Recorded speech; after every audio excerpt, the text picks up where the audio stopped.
Joining us now, Carrie Hull, and Carrie is the founder and director of the Children's Peace Project. Also with Carrie, we have Rodney Montrell, who is working on the Haiti Project, the director of that project. Good morning to both of you. We were just talking, Carrie, before we came on. It doesn't seem like a year later that the devastation happened in Haiti.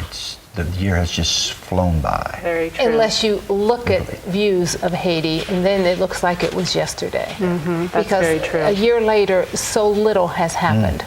Progress-wise? Yes. Mm-hmm. If not, things have gotten worse. You know, the cholera outbreak is an example of the anticipated sanitation issues due to the water. And yeah, it's a continued struggle, and it's getting harder and harder. Carrie, to Tanya's point, it doesn't look like much progress has been made. You have both been over there. Why is that? Because I know the world joined in, and there was lots of money pumped in.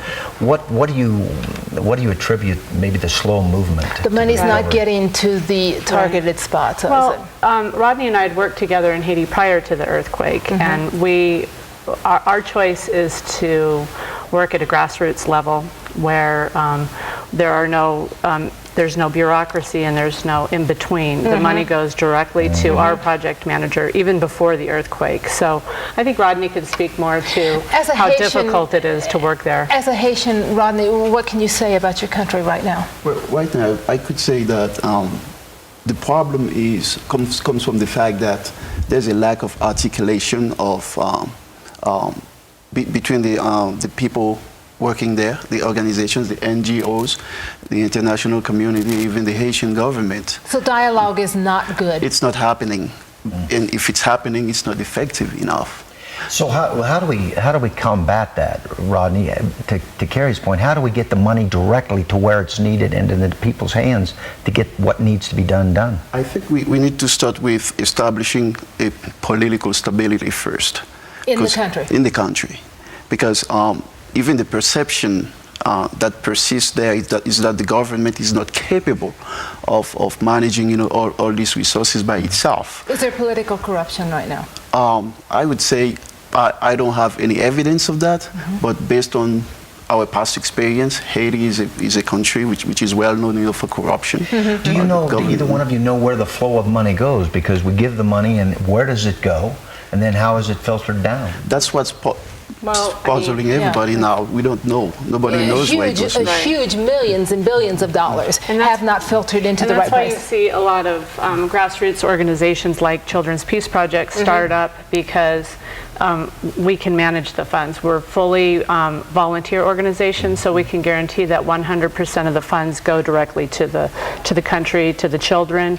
The only paid staff that we have is in the field, so we contribute to economic opportunity by providing jobs and starting micro businesses like jewelry making. This is one of our Zanmate bracelets that we have made in the field, so that our work is very difficult because we go down there and we start programs where they can develop self-sustainable community work. Is there a sense of despair when you go there? No, it's amazing. It's amazing. It's there. You get to the airport, and that's what you see, the despair on people's faces. You know, I went to Cape Haitian 3 months ago. That's where I'm from. That's the second most important city of Haiti. And I hadn't been there for 17 years. And I got there, I'm like, oh my God, this is a city that used to be one of the most beautiful cities of the Caribbean. And what I see is total despair, is chaos, and people have no sense, of what's going on. And it's what they use is just the instinct of survival. So is it still chaos? Well, and what contributes to the chaos in Cap Haitian is the earthquake was in Port-au-Prince, the capital city. That was the epicenter, wasn't it? That's right. Yes. And where we work in Cap Haitian, and why we selected to work there, is because Rodney is from there. It's very important to have connections and to know who you're working with, trusted staff in the field.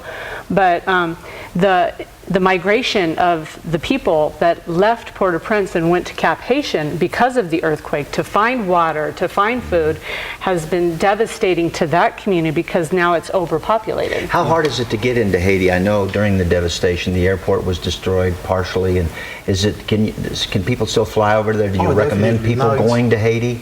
It got better now. And I think it's pretty easy to go to Haiti and to travel within Haiti as well. I haven't traveled since the earthquake, but friends of ours who have another organization said the airport's actually smoother Yes. than it used to be. Carrie, how are you raising funds? What are you doing? We just do a lot of fundraisers. We just got done with a wine and cheese up at the Prescott Resort. It was a great event. And so I've already calendared for the whole year. We saw Haitian coffee beans, where half of the proceeds go to Singing Rooster organization, wow. and the other half goes to our schools and businesses around town. So we'll be rolling that out in a couple of weeks. So this here. is coming to you from Haiti? It comes to Singing Rooster, Molly, in Wisconsin from Haiti as green beans. They're roasted in Wisconsin, and then they're shipped to us. Nice. So it's coffee for a cause. So what we try to do is to improve the economic development within Haiti through our fundraising. I mean, we love the cash donations, don't get me wrong. It sounds like this is going to have to be one person, one organization at a time. Absolutely. And partnering together, the organizations. You created a list of agencies that people could trust, can trust, and can they get that? Can they receive that That's information? a great idea, and I have some listed under the leadership team of the organizations who we've worked with.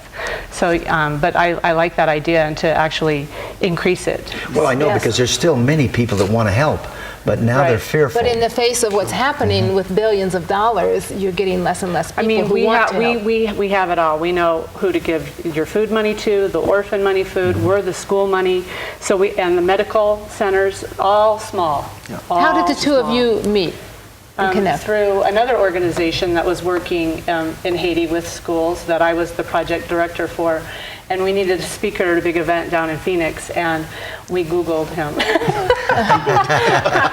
And Rodney Montreal popped up, and he was at the last minute, saved the day, came and did a wonderful presentation. We've been friends ever since. The children's attitude in Haiti? Do they know what happened? Are they happy? Are they? I was going to say that earlier. That's the most positive indicator that Haiti, could come back on its feet. The children, when you look at their faces, it says, I'm hopeful. Yeah, and that's why we choose to work with children. Purpose. Do they cling to you when you come to Haiti? Yes, still. Still, they need someone to go with. They need someone to rescue them. So because so many of the people are living in the blue tents, the blue cities. Speak to the political structure right now, Rodney. What do you see happening? Are there people in place who will see that this does survive and the corruption is eliminated?